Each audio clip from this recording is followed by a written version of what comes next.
So welcome everybody, and on behalf of the Ottawa Dialogue and our Peacemaking and Turtle Island Knowledge Network that we'll discuss a bit more today, we wanted to thank you all for joining us today. And we would like to begin our time together by paying respect to the Anishinaabe Algonquin people, who are the traditional guardians of this land, and we acknowledge their longstanding relationship with this territory, which remains unceded and unsurrendered. And as part of the University of Ottawa, we acknowledge the colonial and exclusionary heritage of academia. And the Ottawa Dialogue and our Knowledge Network aim to co-create a space where Indigenous and non-Indigenous academics and peace practitioners can discuss the knowledge we curate and whose voices tell them and how they factor into meaningful dialogue and peace. And so, as I said, I'm the head of research at the Ottawa Dialogue. I am a Filipino-Canadian immigrant settler, and I'm honored to be here with other members of our team and our knowledge network to be in conversation with Taiaiake Alfred. Dr. Taiaiake Alfred, to introduce him here, is a Kahnawà Mohawk philosopher and political strategist with more than 3 decades of experience in First Nations governance and political activism and cultural restoration. And he has been awarded a Canada Research Chair, a National Aboriginal Achievement Indspire Award, and the Native American Journalists Association Award for Best Column Writing. And he's the previous author of 3 highly acclaimed books: Heeding the Voices of Our Ancestors, Kahnawà Mohawk Politics and the Rise of Native Nationalism, Peace, Power, and Righteousness, an Indigenous Manifesto, and Wazaze, Indigenous Pathways of Action and Freedom. I'm honored to just be in conversation with a dear friend and colleague that we've gotten to know each other in this space over the last few months and years. And so today we wanted to create a safe space for conversation. So please do keep your microphones on mutes. Stay respectful, make space, and take space, which means making space for others that might not get opportunities to speak. Or if you normally don't jump in, consider taking some space. If you have any questions for Taiaiake, please do write them into the chat, and we will have some time for him to answer some later in this conversation. I'd like to now see Dr. Peter Jones here to speak about the Ottawa Dialogue and our network. Thank you, and hello everyone. It's a pleasure to be with you all. So the Ottawa Dialogue is an organization based at the University of Ottawa, where I'm a professor, and we are involved in informal conflict resolution dialogues around the world, sometimes known as Track 2 diplomacy. And we have worked in the Middle East, in Asia, and other parts of the world, organizing and running these dialogues, which bring together people from the conflict area for informal discussion and dialogue around looking for new ways to conceive of the conflict and new ways to move forward.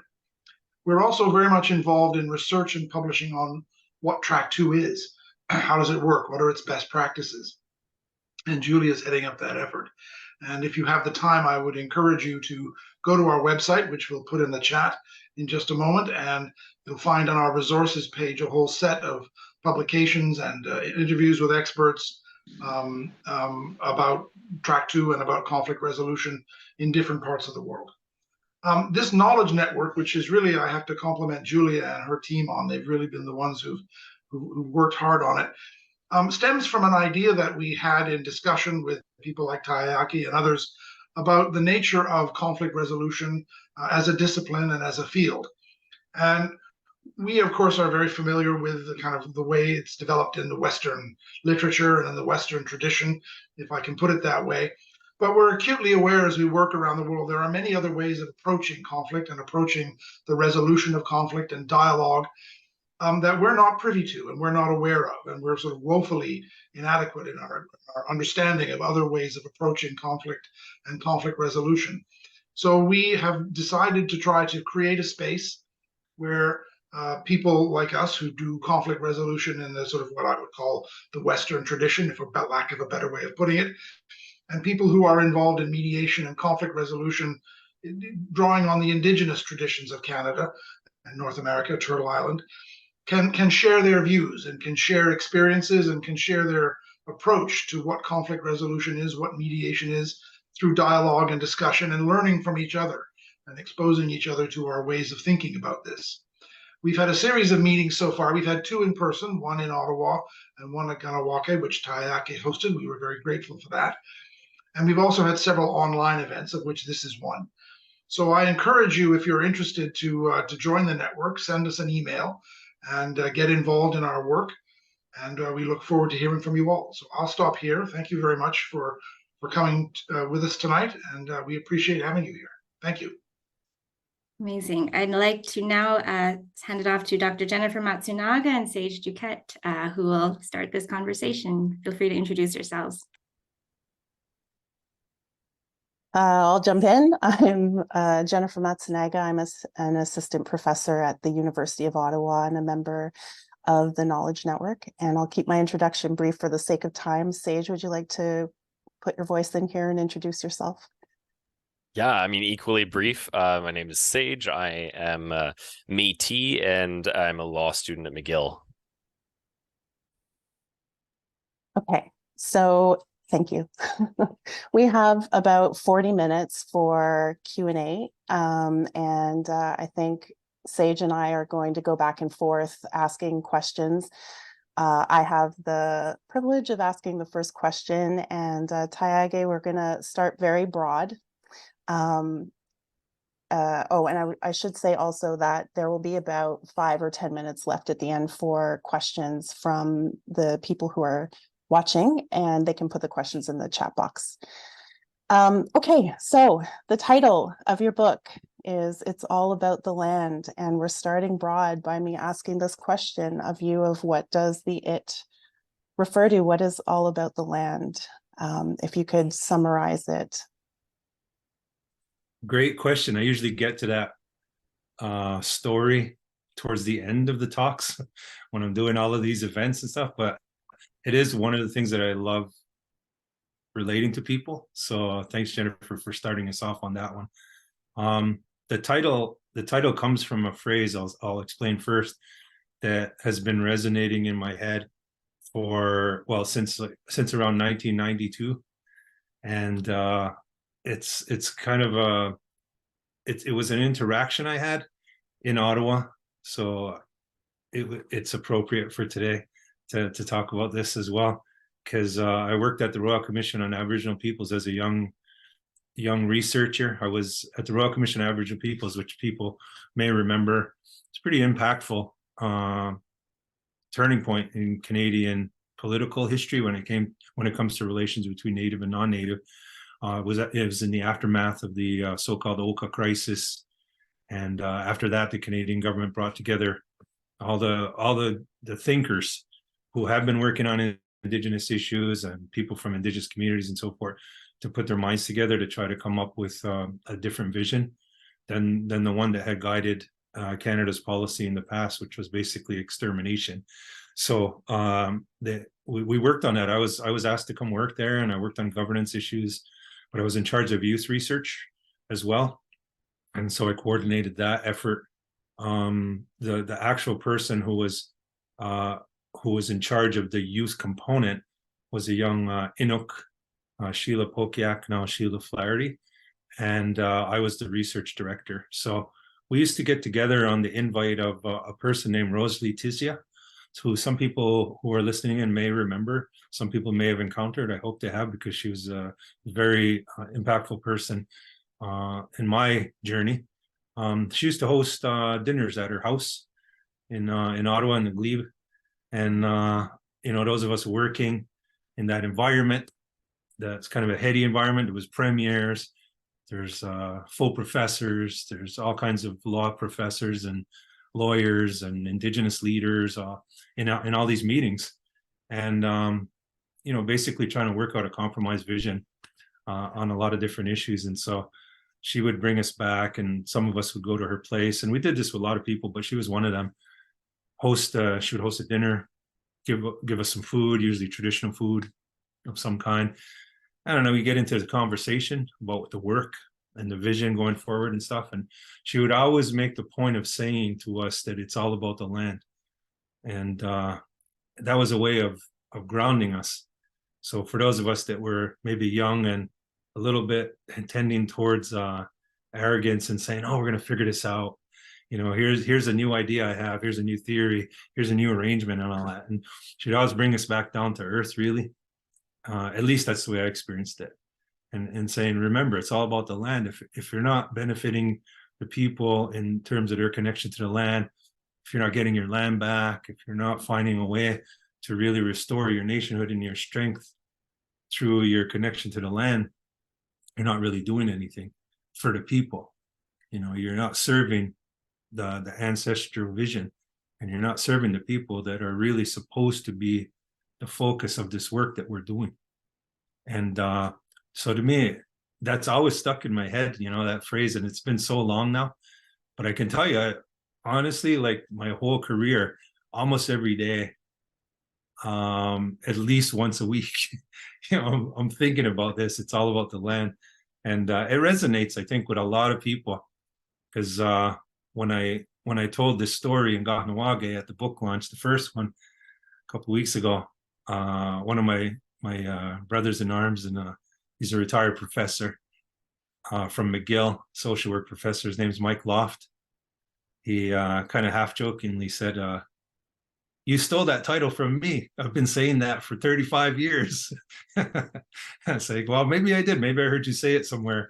But I also heard Rosalie Tizier say it. And so to me, it's so gratifying to know that current runs through all of our Indigenous communities and perspectives.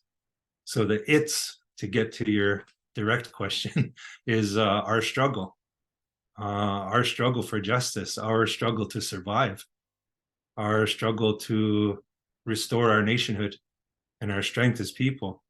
And whether that's on a collective level in terms of politics or nationhood, or whether it's on an individual level in terms of working through all the issues that you have in your family and your own self and your community, and trying to figure out your place and your relation to colonialism. It is all about the land, because as Indigenous peoples, that is the core of who we are, how we relate to being Indigenous, how we relate in the world. It's all tied to a particular place. And again, maybe I'll finish off. It's a current that runs through all of Indigenous philosophy, because I remember asking Oren Lyons once, what is it to be Ongwehunwe? What does it mean to you? And he said that when he was a young man, he was going to college, Syracuse University, and he was in a canoe with an elder, and the elder was telling him a story. Like, you can't get more native than that, by the way, being in a canoe with an elder on Onondaga Lake, being Oren Lyons. And he says, I asked him that question, and he said, it's where the old roots go into the earth. Where your roots go into the earth, that's who you are. And figuring out your place in relation to that earth, that land, and the connections you have in your community and your nation, that's what it is to be Ongwehunwe. So even back then, he told me that in a different way. And so when I thought about this book that Anne's on the call too, by the way, the editor and my collaborator, when we start thinking about a title, for me, it couldn't be anything else, because you look through all the speeches here, and if you listen to the ones online, it is really, every time I give a talk, it's really about trying to remind people and remind myself about that point, and that title perfectly encapsulates it. Awesome. Thanks, Ty. So you mentioned in that answer that you back in the 90s were working on the Royal Commission on Aboriginal Peoples. How did that work influence your view of reconciliation?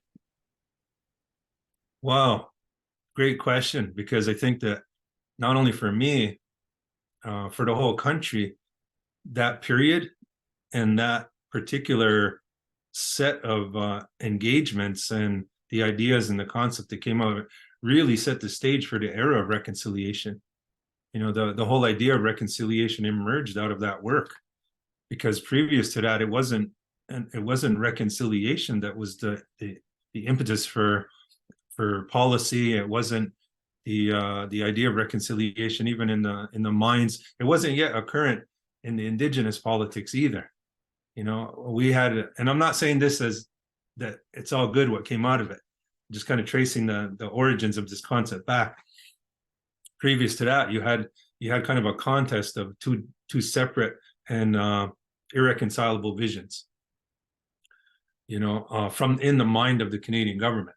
It was Canadian sovereignty, the idea of Canada as a state, was not reconcilable with the continuing existence of Indigenous nationhood. They had barely come around to the point by then that Indigenous people as humans were going to persist into the future.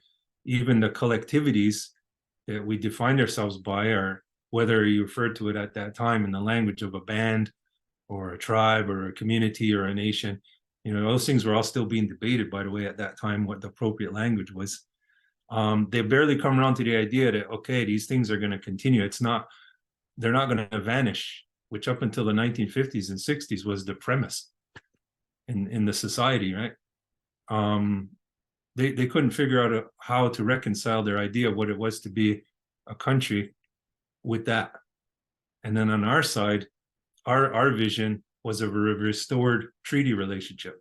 Every First Nation, every nation had an idea of a nation-to-nation relationship. That was the strong and broad consensus among Indigenous peoples. And it was only since then, when the work started to try to think through how to bring these two together into a relationship going forward, that wasn't going to involve attempts at assimilation, suppression, violent conflict, or the restoration of an old regime of treaty relations and all.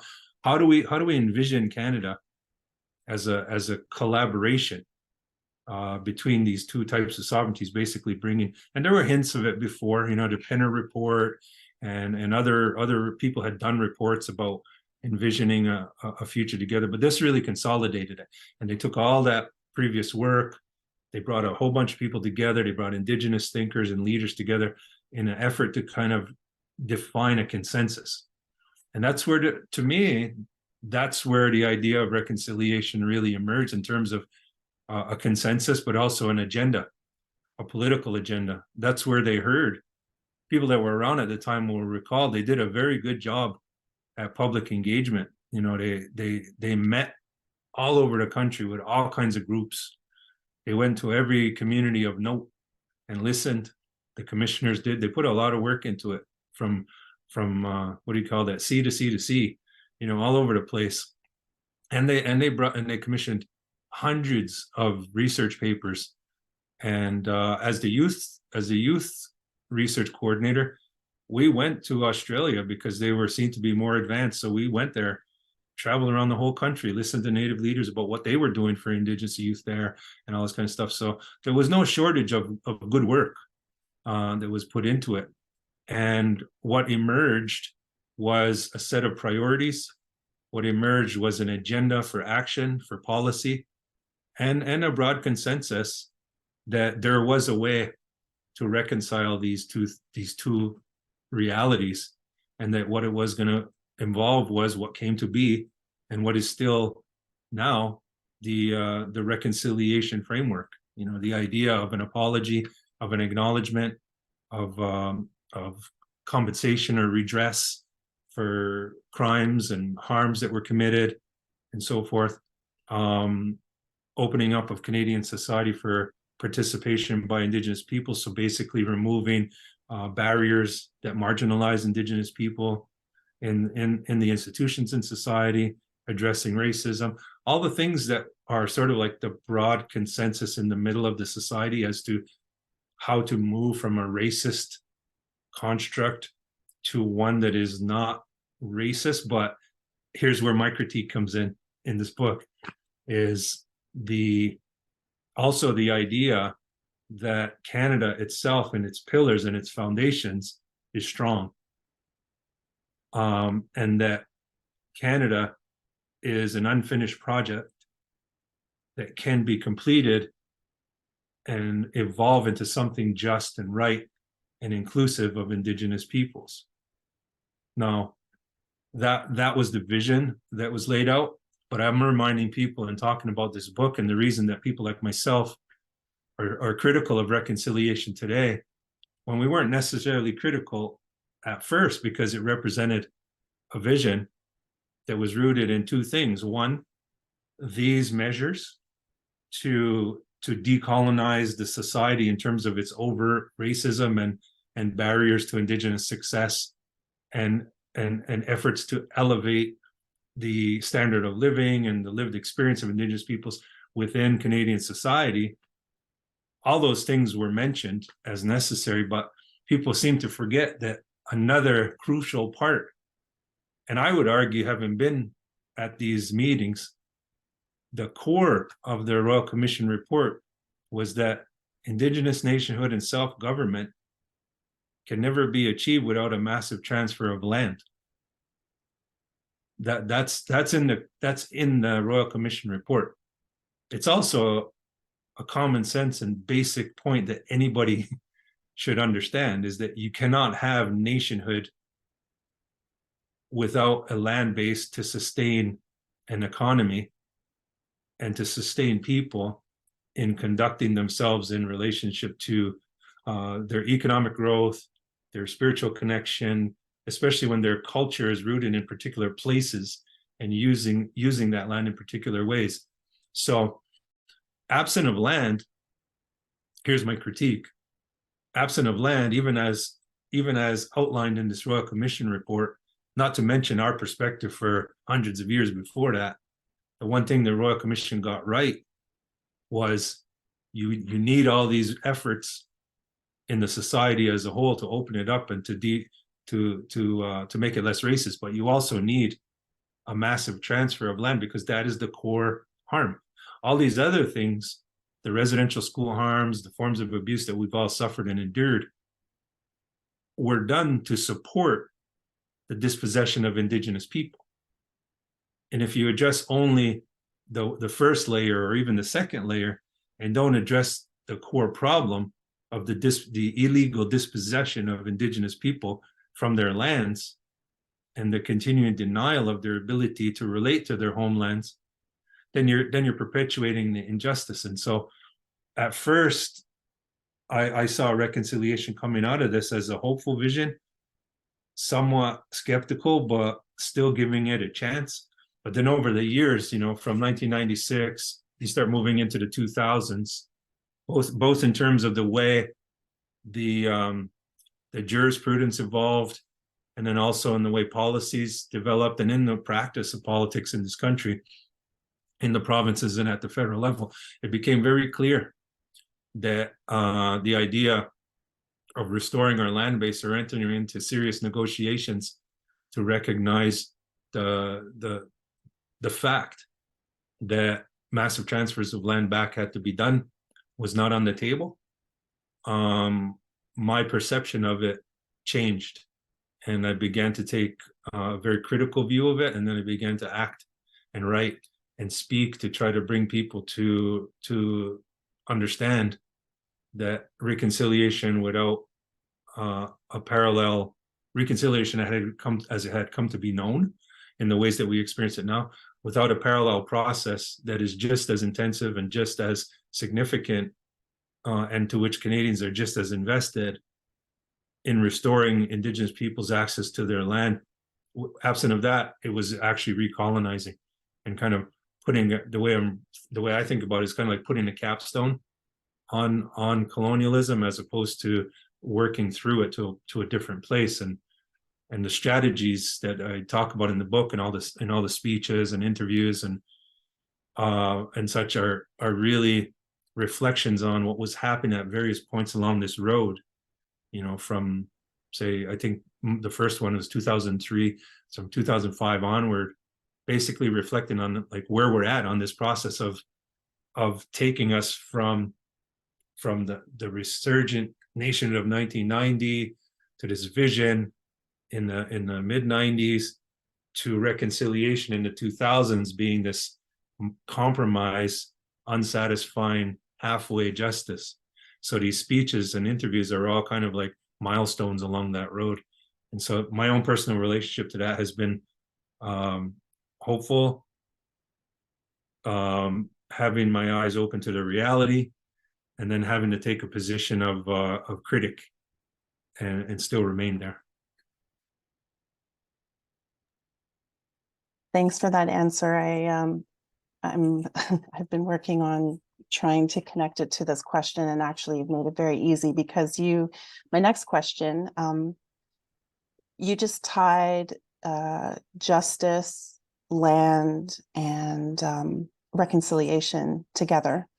And often I think Canadians think of reconciliation as a form of justice, to bring justice to these injustices that have happened. And so can you talk a bit about how Skinnan, if I'm saying that right, Skinnan, land and justice from the teachings that you received, they differ so drastically from Western conceptions of peace and land and justice, and how might even the difference of these three important, I'll say, things, for lack of a better word, the difference in this understanding constrain the possibilities or in the potential for actually achieving peace or justice that's centered around land? Very, very profound question. When we talk about our indigenous philosophies, especially as a Haudenosaunee person, a Haudenosaunee person, we always center that concept of skana. So skana being peace, but it is crucial, I think, in understanding a way forward to understand that each of our indigenous philosophies have expressions of this. So the Haudenosaunee peoples use skana, the Nehiyaw and the Dene and the Anishinaabe have their own concepts for what I'm going to be talking about. And so I'm talking about it from a Haudenosaunee perspective. And even within that, someone from Kahnawà who's been taught by people in Kahnawà about it. But just to start off the answer to that question, skana is the word that's translated as peace, but it's much more all-encompassing, and it's much more a sense of being than a kind of state between people. And so, people, and this exists in English too, right? I mean, people have peace of mind and that kind of sense. So skana, as I understand it, encompasses not only a lack of conflict, not only peace of mind, but an ideal state of being in connectedness in where you're standing in your life. And so you are experiencing the result of a good way. You're experiencing the result of good relations. You're experiencing the result of health and a healthy environment. And that is all encompassing in terms of your relationships to human beings in your circle, in your sphere. It's also reflective of being in good relation with the other nations, as we say, meaning the animals and the plants and so forth, the natural environment in English. And it's also being connected spiritually in your life to the forces that we can't see that are also present in the world. And so it's basically this kind of like feeling of an ideal state, and you're at peace. And in English, that's the way it has to be described. And so when it comes down to the relationship, say, between land and justice, when we talk about what the goal is, that is the goal for Indigenous people, is to always strive to make choices, to come to decisions, to make arrangements, to do things that allow people in a relationship to both feel that, it's the goal to be at peace, to create peaceful coexistence in English. And so when we think about where land fits into that, I mean, it's almost impossible, like you say, to think about it in a Western construct, in a capitalist society that sees land, aside from people who have maybe come to an alternative perspective that is informed by Indigenous peoples, or maybe have an idiosyncratic perspective on the relationship to land and so forth. But the overall thrust of society and the value of land in the society is as a commodity, we all know. And people can feel like they're in a good relationship to the land that they live on and so forth. But it's not that kind of a necessary component of feeling fully realized as a human being that exists and is a necessity in Indigenous society. Because in the Indigenous society, like I mentioned earlier in describing Oren Lyons' description, it's a particular place. It's a particular sacred place in this world that you have responsibilities to, that you have a reciprocal relationship with. And when you fulfill those relationships, that's when justice is achieved. And that's when skana is possible. You in relationship to people, you feel that. And so you have a very particular set of responsibilities that flow through your family, that come to you spiritually, and that are enacted in the governance structures and laws of that society, that you must fulfill and that you must experience in a reciprocal way in order to be fully realized as an ongoing huma, as a human being. That's what land means, you know. So it's truly relational. And when that is disrupted, either by being alienated from the land by law, by the land being contaminated with pollution to the point where those other relatives in the relationship are unhealthy, when there's other people despoiling it, those things corrode the relationship, and you are not in a position to fulfill your responsibilities.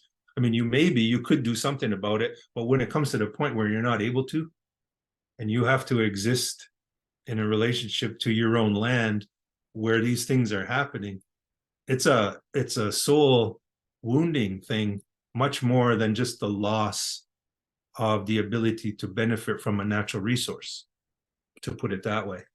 So in a lot of work that I do in the United States, it's basically trying to convey this conception in a legal context to try to have corporations and government agencies and lawyers of all stripes try to understand what it means for an Indigenous person to have to deal with contaminants in their water and on their land, and try to convey this experience to people who see it only as, well, contaminants happened, there was a detrimental effect on the natural resource, they're not able to use it, and so there's obviously other resources that they could use somewhere else to compensate, or there's a monetary compensation that would provide some relief for them because they're no longer able to get yellow perch from this place near Augusasne.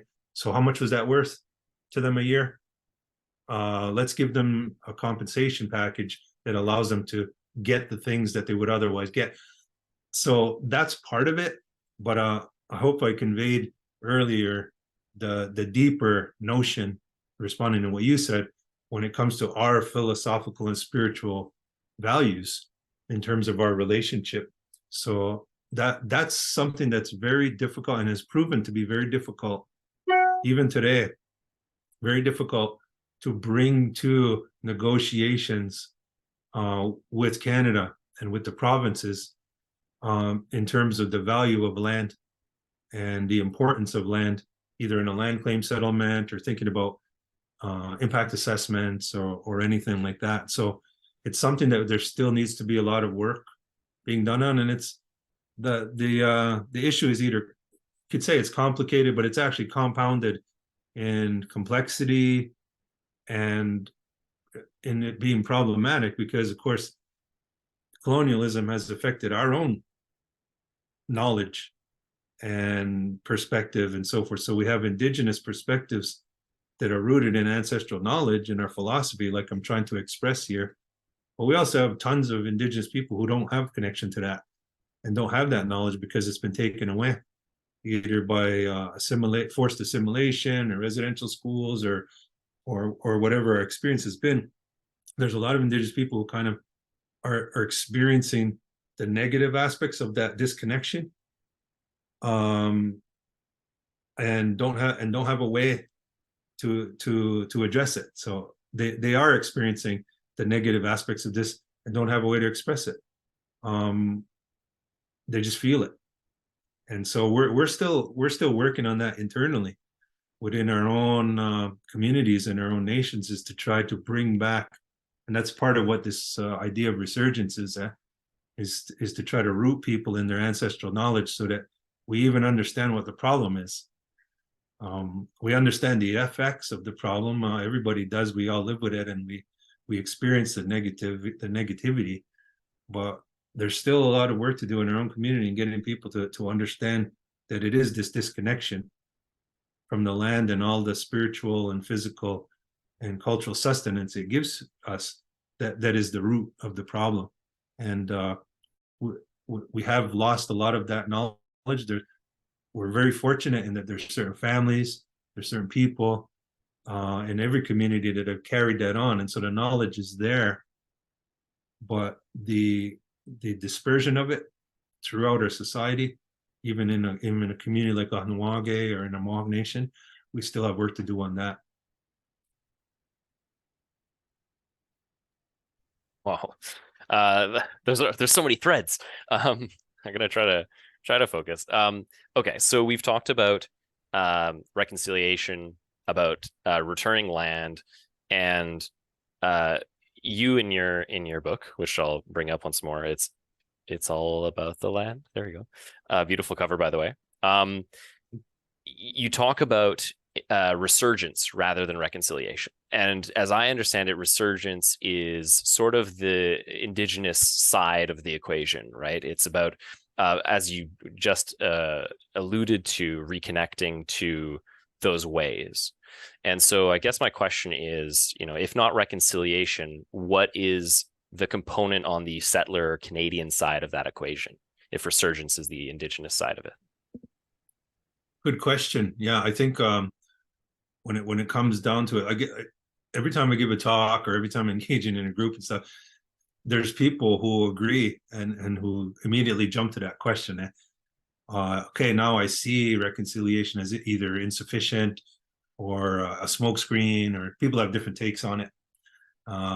And I guess depending on what kind of speech I gave, it's a degree harsher or a degree softer, in terms of the evaluation of reconciliation. But they kind of always come to the point, well, okay, it's not enough. I got to be doing something else. And so my answer always is that reconciliation, in my view, this is my view, it's not per se a bad thing. It's not even fully accomplished. It's just beginning. So this thing needs to continue. So, but it needs to be seen as the first step. It needs to be seen as the initial phase of the decolonization of Canada. And so all of the things that we're doing now are not bad, but they only become negative in the perspective of from the perspective of Indigenous nationhood and the idea of justice I'm trying to put forward, when people use them as a capstone, or people use them to put a limit on the future evolution. And you could put say former Prime Minister Harper in that category. Is easy one to pick on. Talking about the apology, when he made the apology, let's turn the page on history. Okay, turn the page on history, close the book. We've apologized, we're paying people. Now let's all move on, that attitude. And I think, unfortunately, that's the attitude of a lot of people. We've done enough now. We got a holiday, we acknowledge what went on, people are getting their compensation and all that stuff. But there's no awareness of what I'm talking about here, what we're talking about, I'm sorry, the conversation we're having, the depth of it. And so that, I think, needs to continue. So people need to push themselves further. That's what I say to non-Indigenous people. So if you're feeling comfortable, then something's wrong, because there's still a foundational injustice in the society. And unless we're in a position of discomfort, to the point where we're still having to think of ideas, we're still having to respond to challenges and so forth, then that's a pure sign that we're doing the recolonization thing rather than the justice thing. And so for me, the relationship to resurgence is that people need to understand that, and I have this disagreement even with people in the Indigenous community. In fact, most of the people in the Indigenous community who are big voices in Indigenous academics and law and politics and so forth are still promoting the idea of reconciliation as the answer. And so when it comes down to it, I have to point out these uncomfortable facts that, you know, reconciliation is the start of the conversation, not the answer. And so it's a longer process, and it's going to be a much more uncomfortable process, because resurgence argues that we do the things we need to do. We root ourselves culturally, we restore our language, we do the healing in the communities, we decolonize ourselves, the relationships in our community, we acknowledge how we bear the attitudes and we become instruments of colonization in all realms, in our relationships, in economics and politics and so on. We work through that, we unify, we come into solidarity with other Indigenous peoples. And here's where non-Indigenous people come in. We come into solidarity with non-Indigenous peoples who also believe in the higher concept of justice, and we engage in a political struggle to force the Canadian government away from the pillars of its claim to sovereignty over our land. And that's the radical notion in resurgence that leaves a lot of people behind. It's always left people behind. I wrote this book, Wasaze, after having conversations for 4 years with people in Indigenous communities who were really doing significant things on all fronts: language, culture, parenting, all kinds of stuff, and had these conversations and really tried to articulate what a vision was of true transformative change. And that book was seen as radical zealotry. You know, people looked at it as, well, it's militant, it's radical, it's disruptive, it's confrontational. Well, that's what people outside of faculty lounges in universities are saying. If you go to an Indigenous community, this is what people say. This is what people want. This is what people think is right.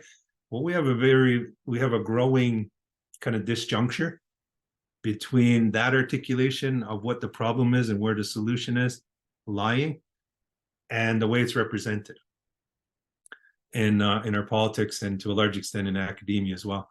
And so that's where the fight is for those of us intellectuals. And I think that's the relationship that people have to understand, is that there's a political component to resurgence which is absent from reconciliation. And in Wasaze, and actually even back further than that, in conversations that all of us have been having, those of us that have been involved in Indigenous politics, that notion of having to restore our unity and our solidarity to engage in political struggle, to change the fundamentals of this country, has always been there. It's just that it's been marginalized. It's been marginalized in academic and legal circles and in popular Indigenous culture, to the point where the cultural resurgence, the cultural revitalization has been centered. And I'm not opposed to that, obviously, but without a political movement, like, what's the point, really? As someone who's advocating Indigenous nationhood, what is the point? The answer to that question is, and I'm saying it has no point. I mean, the point is, it becomes a way to make Canada a better, more inclusive colonial state, as opposed to decolonize Canada to the point where it reflects an ideal of justice that was in our ancestors' minds. And I think that international standards of fair treatment and justice would demand. And so that's the point of struggle that we're at right now, and the point of trying to articulate a different vision to kind of self-correct this movement, because this movement was the position I'm taking, which is like resurgence, is basically just Indigenous thinking up until the 80s. And when the Constitution came In 82, it started to change things. It had its effect into the 90s, where this idea of making Canada better by injecting indigeneity into it, into the law, into the politics, into the society, that emerged very recently.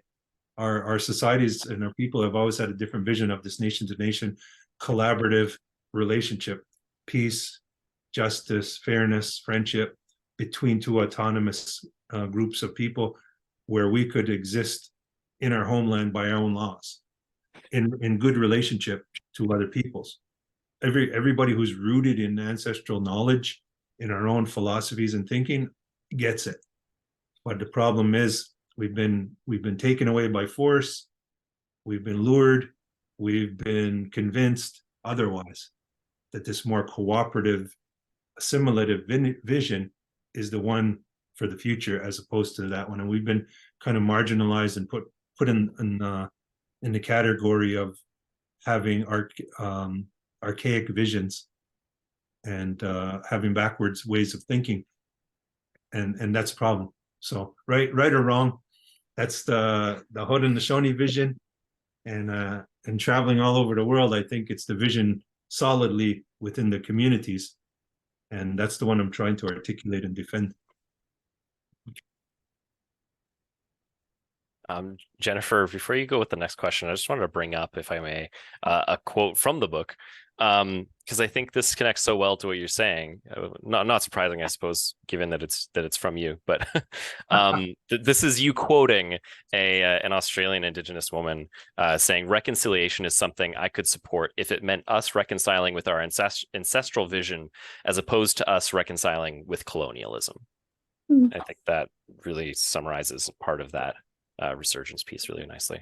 Yeah, that's a great, thanks for pulling that one out. You know, it reminds me of something that I always reinforce too, in our own community, talking about the importance of the work that we're doing. You know, when we talk about reconciliation, we have these discussions in the community, no matter where it is. Like, I'll use Kahnawà as an example. So our priority should be reconciling to ourselves. Our priority should be internal reconciliation amongst ourselves, and never mind reconciling with the outside yet. You know, we really need to focus on reconciling to our past, reconciling with each other, and using the end of that process, which would be forgiveness, healing, and reunification, and restoration of our strength as a people, to then embark on a process of reconciliation with you. But to do it from where we are now is not advisable if we hope to have a position of strength going forward in the future. Another thing I wanted to mention, just because you brought up the title, if I may, I mean the cover, if I may. Yeah, thanks for the word on that. I'm very proud of that cover. That was a way of me, one of the ways I kind of connected personally and tried to put my personal connection into it too. So, you know, there's obviously the unity flag on there. People know it as the warrior flag. I'm very proud of being from Kahnawà, and, you know, my people who have the book can read the dedication. It's to my auntie and my uncle, who were very instrumental as activists and leaders of the movement to take back land and to set up traditional governance and so forth in a place called Kahnawà. So I've never lived there myself, but I've always admired them, and I wanted to dedicate it to them. And so to show, even within our nation and even among people, Indigenous people, you know, that's where I stand, and I have a value and respect and admiration for that, for what that flag represents in its best sense of the word. But then the picture is also of it's a picture of my fiance. She's sitting on French Beach in Vancouver Island. So for those of you that are interested, so it's the warrior flag on Vancouver Island. So basically, that's my way of making it mine, reflective of my life.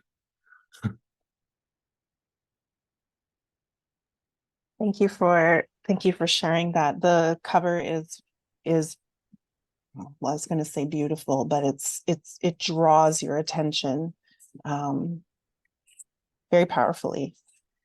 We're at time we have a few minutes. This has gone by so quickly. We have time to take a couple of questions if anybody wants to put anything in the chat box in terms of a question.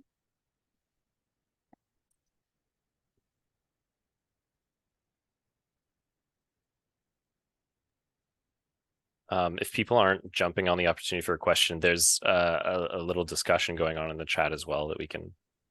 Oh, what's next for you? That's good. Yes, someone just asked what's next for you.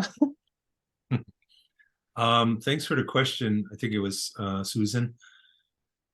Yeah, I mean, what's next for me in terms of work? Right now I'm working, I was going to say in two, but I actually have three sets of responsibilities professionally. So my main responsibility is my commitment in Kahnawà to be the manager and coordinate the public engagement, community engagements on traditional governance. And so it's a process of deep and extended listening to as many people as we can in Kahnawà to try to articulate a consensus vision around what our next step is, because the elected council there has indicated that they want to move out of the elected system. They want to move away from the Indian Act, and they want to restore traditional governance. And of course, we've had traditional government institutions in our community for a long time. And so I've been asked, and I've been doing this for about 3 years now, and we'll do it for probably another few more years, and listening to people and trying to bring some clarity to the vision that people have, and then lay out an agenda for action in that community. So it's very gratifying work. It's like full circle for me, coming home, doing that work, and it's an amazing process to listen to people in your own home community, from such a strong community with such strong philosophical vision and such strong feelings and energy behind this. So we're hoping to lead the way, not only in the Iroquois Confederacy, but also for Ongwe across the land, in how to step out of the Indian Act and into a re-step into a traditional governance for our community. So that's one role. I'm also recently at McGill University advising the Provost office on indigenization, indigenous governance, and basically trying to figure out ways for McGill and advise McGill in their efforts and dedication to make themselves accountable fully to the First Nations on whose territory that they exist. So I'm happy to be doing that. And then also continue my work on the American side of the border, working with tribal governments, addressing contamination and cultural loss, and envisioning cultural restoration in the wake of those things in legal processes. So three main professional responsibilities. But in terms of this book, where it leads after this, I've been talking about this in all the presentations, and it's always like there's always a hanging thread at the end. So my first book had a hanging thread about traditional leadership, took that up. The next one was, well, how do you organize? That took that up. The thread after this one was like personalizing it, like how do we fit in colonization? Took that up. This one is, I think, the notion of, and it's sort of a reflection of the times that we live in and how deep we've come to understand colonization and what it is. And I think that this one is how men have been impacted by colonization, how Indigenous men have been shaped by the fight against colonization and the impacts of colonization and colonial attitudes and constructs of colonial masculinity, and embodying those and living those out, and how to think through those, how to decolonize in that sense, and how to become trauma-informed warriors. And so I think that's probably going to be the next project that I work on. And I know we're running out of time, so I said trauma-informed warriors, but sometimes I talk about it for about half an hour explaining that concept. But I think hopefully people get what I'm saying in terms of being able to maintain ourselves in our traditional roles, but also do it in a way that can allow us to be also instrumental in having good, healthy relationships, family-wise, with our partners, in our community, and do it in a way that is balanced in terms of sensitivity, openness, vulnerability, but also be able to serve the role of traditional masculinity as well. So as you can see, I haven't really thought through this in the way that I have thought through all these other issues, but the methodology that I use is always the same, which is say a few things, go live them out, take my knocks, learn from them, achieve some successes, write about them, and then move on. And so I've been on this last project going through that process for about 5 to 7 years.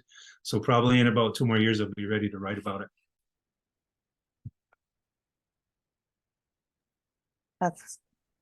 That's great.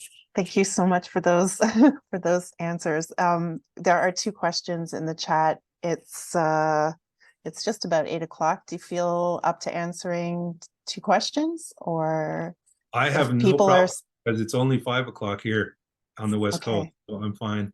The one I admire is Julia, where it's about 3 o'clock in the morning for her. Yes. Yeah, it's nap time is called for tomorrow. Okay, well, we're going to ask Julia's question then.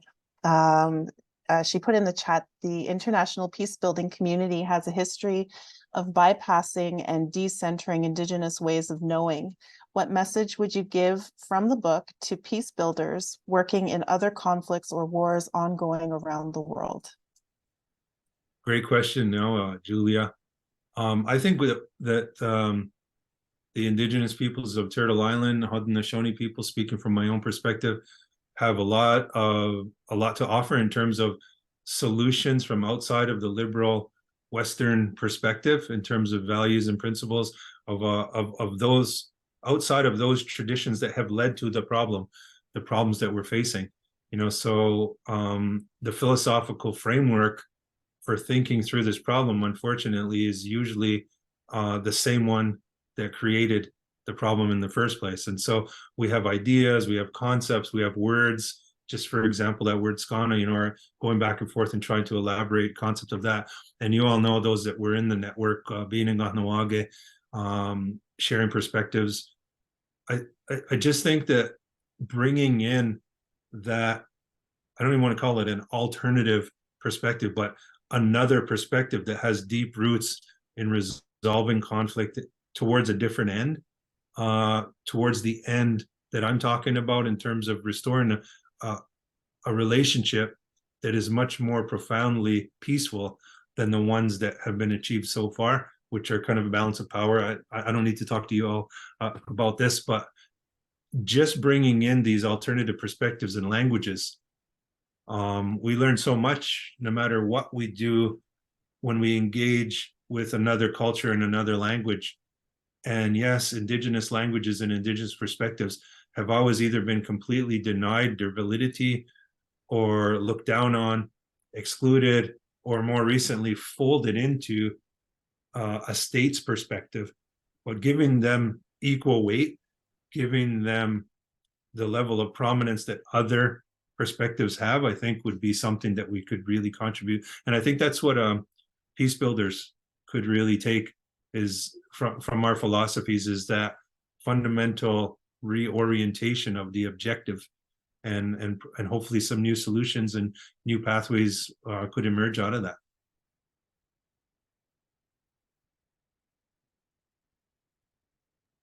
Julia, you look like you're about to jump in. Were you about? No. Oh, okay. Sage, Thank do you you. want the mic?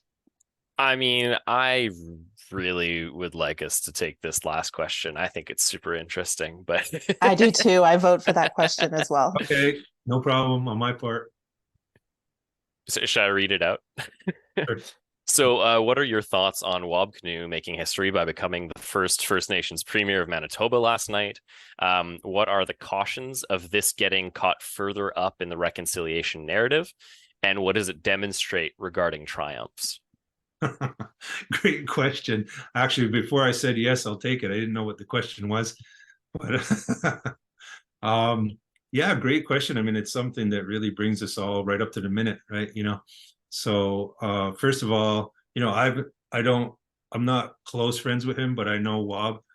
Our families have been on holiday together in the past, and I do know him. He came to IGov when I was working at the University of Victoria. We spent some time together. Kind of lost touch in the meantime, but so I think I know the man. I respect him. My initial thought was, good for you achieving your vision. You know, like it's I want to, even though our own political perspective as Haudenosaunee peoples is against participating in the Canadian system and running for office and even voting and all those sorts of things. That's our principled position as Haudenosaunee people. He's clearly had it as a goal, and he's clearly done the right things in terms of turning his life around, building good relationships, convincing people that he is the right person, and not only Indigenous people, but a lot of people in that province, you know. So good for him. That was my reaction. So the next question, I think, is like implications in terms of politics, I guess. Yeah, having said that, you know, I think it's something where people are going to come to realize the role that Wab is playing. He's a premier of a province. He's not an Indigenous leader elected to advance Indigenous people's interests. And I think that that's something that people really need to get a grasp on. I'm not saying that he's going to turn his back on Native people at all, but I'm saying when you're in that position, you're premier of all Manitobans. I listened to his speech, and you know, he shout out to his Nietzsche's and stuff, which is great. But he immediately turned and said to all of those who didn't vote for me, meaning all the white people outside of Winnipeg, 4 years from now, I want you to vote for me, and you're going to watch what I'm going to do, and you're going to vote for me. Something to that effect. And so that, I mean, that shows you that he understands the role. And I think that, so my second level reaction is, okay, let's put some a damper a little on the excitement of the possibility of this being a transformative moment. So I think it's an important and laudable event in terms of, okay, we have a First Nations person who's a premier of a province. Fantastic. But let's put it in perspective of what the man's job is. You know, he's not here to liberate us from colonization. He ran a campaign on improving healthcare for all Manitobans and making life more affordable for all Manitobans. That's his mandate. And so I think it's fair for him to have said that. And if he runs the province in the next 4 years doing exactly that, good for him. You know, he's followed through on his mandate, unlike many politicians. So I'll hold him to that standard. And then there was another part to the question, the last part. So what are the cautions of this getting caught up in the reconciliation narrative? I think the implication being, you know, this idea that reconciliation means, oh, we're just going to make sure that Indigenous people are a part of Canadian society, and then it's fine. And then the second part of that is, you know, what does that demonstrate regarding triumphs? And, you know, again, I'm doing a little bit of interpretation, but in my view, it's sort of, what does it really mean in terms of a win? Because this seems, you know, like a good thing on its face, but as you're saying, you know, he's playing a role. This is an Indigenous leader, an Indigenous role. And yeah, thanks for clarifying. I don't think any of us can really comment with certainty on that yet. You know, like we'll be able to answer that when we see what he does with his position. You know, when, in terms of whether or not it's a great thing for Indigenous peoples to enter politics, it's always been debated. Okay, there's been premiers of the Northwest Territories and Nunavut and so forth. Those are majority Indigenous provinces and clearly a different scenario than Winnipeg or Ontario or BC or something like that. And so I think the excitement here is, as far as I'm reading, and I may be wrong, the excitement here is like, now we have a First Nations person in one of the mainstream provinces, you know, who's at the top now. And so for me, I'm looking in to see, well, I'm with full honesty waiting to see what he does. Is it going to be simply following through on an NDP platform and doing the job for all Manitobans and putting all things in sort of their fair position in terms of Native people having certain rights and so forth, and not trying to advance that? Or does he extend himself? And does he say, well, I'm the premier, I have certain powers, but I am the premier. I have a mandate from the people of Manitoba as an Anishinaabe man, and so I'm going to advance that, and I'm going to do above and beyond what people expect me to do, and I will be an advocate for Indigenous rights, and I will do something to move things forward in terms of justice for Indigenous people in this country, not as individuals but as nations. And that's yet to be seen. If he does that, then I think someone like me or any observer would have to say, okay, well, let's reevaluate now. You know, maybe it would be a good thing to have a prime minister who's Ongwehongwe, because of the power that they could wield. And look, Wapkanu did it. But if he just follows the party line, like I say, good for him as a politician in the NDP, but that would demonstrate that there is a upper limit to participating in that system and advancing Indigenous struggles. So I think, just to summarize, I think people have to be very clear in not conflating the two. Yeah, it's not a triumph of the Indigenous struggle for an Indigenous person to get elected in the non-Native system. But if that Native person then turns around and utilizes that power to advance the Indigenous struggle, okay, well, now we have to reevaluate. That's in less than 24 hours. That's my analysis. Thanks for that analysis. I think, so it's 8:10. I think we're going to wrap things up now. Do you have any last words that you would like to give? Yeah, I want to say, I'll go to everybody for taking the time to come and join in the discussion. And I really do think that this book, from the reception that I've got both online and people messaging and every time we have a conversation, that I'm very proud that we did the book, because it does touch people, and it does expose a current of thinking that's there that hadn't been expressed before. And so to me, I just want to say thank you all for being here and being part of that. And hopefully this can be something that that not only illuminates another facet of what it is to be in this struggle for justice in the country, but also is an opportunity for people to come together and work together to advance that vision. Wow. Nyawa. Yo. Do we have an outro? Yeah. I don't think we haven't prepared an outro. We're off script. Oh God, what do we do? Julia or Peter, do you want to say anything in closing?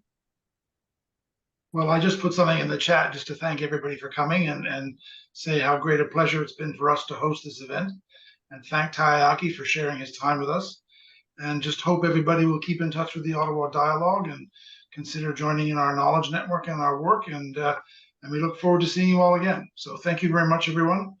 Have a safe evening and a good night, and take care of yourselves. Thanks for that, Peter. And That was a great outro. One last thing, the outro is, I hadn't looked at the chat. I see people's names in there, friends that I know and people that I know from before. So I'll go for that. Thanks for the good words, and thanks for being here. Oh, sorry. Where can they get your book? Is that in the chat? It's in the chat. It's in the chat. It is It's in the chat. And is it also the discount? Yep. Mhm.